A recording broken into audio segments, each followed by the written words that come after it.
What's the difference between a pet and a wild animal? Is the difference always clear? I think so. I mean, a pet obviously has an owner associated with it. A pet has a person. A wild animal has not a person, maybe multiple people.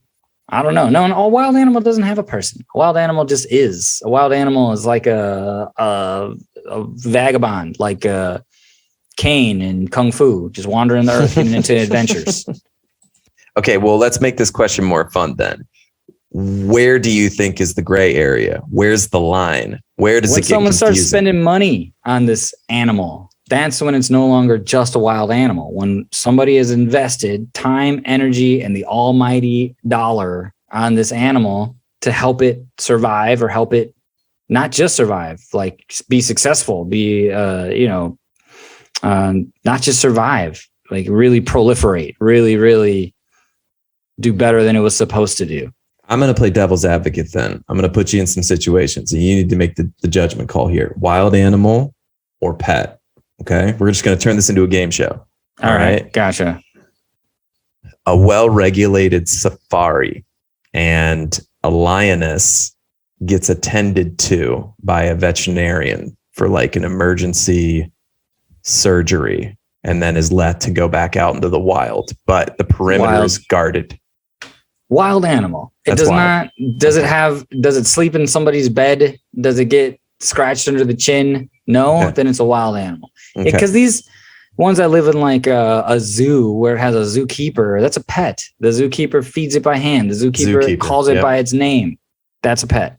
And maybe it's a wild animal that got turned into a pet, but now it is not a wild animal anymore.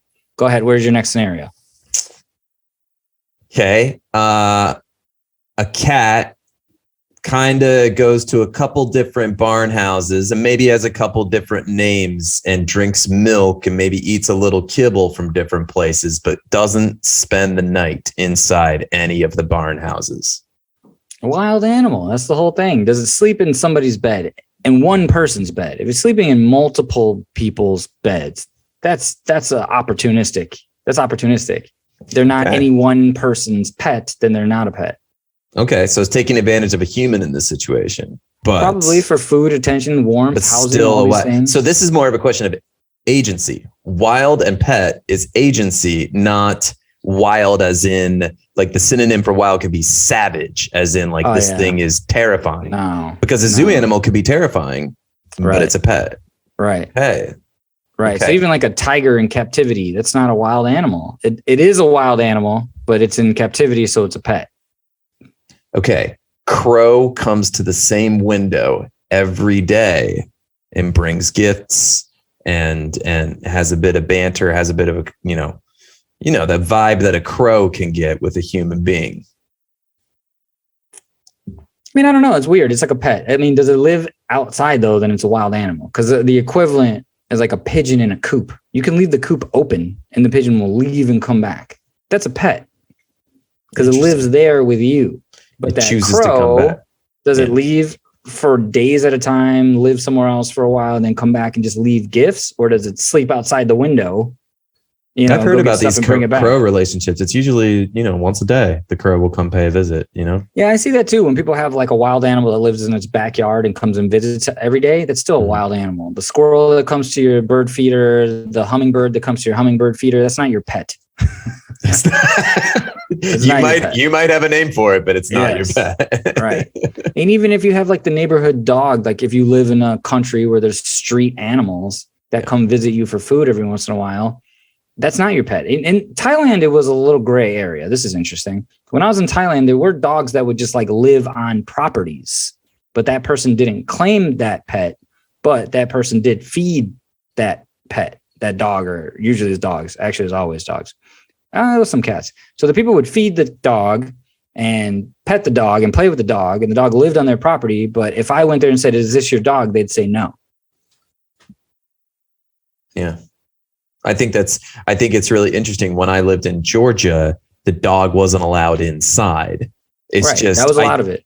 The thing about, and even here in Europe, people, they treat their pets pretty close to Americans, but I think Americans per capita are a little bit more obsessed with treating their animals as human adjacent, you know? And I think Europe is just, yeah, they also treat their animals like human adjacent, but just a slightly bigger separation, you know? I think a little bigger gap. But I think that gap's probably closing, you know? So I'm trying to think of another scenario. I'm struggling to think of it. The difference between a pet and a wild animal. No, I think I might be out. Game show might be over. But yeah, I think you've basically answered that it's about agency and that. Yeah, who's your representation?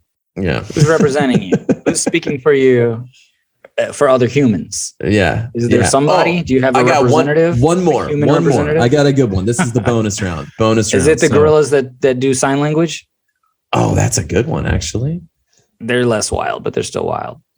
They're wild enough that you should, unless you're Jane Goodall, maybe. Hopefully you're reading that sign language and staying away if they're asking you nicely. A goose with a tag on its foot at the city park.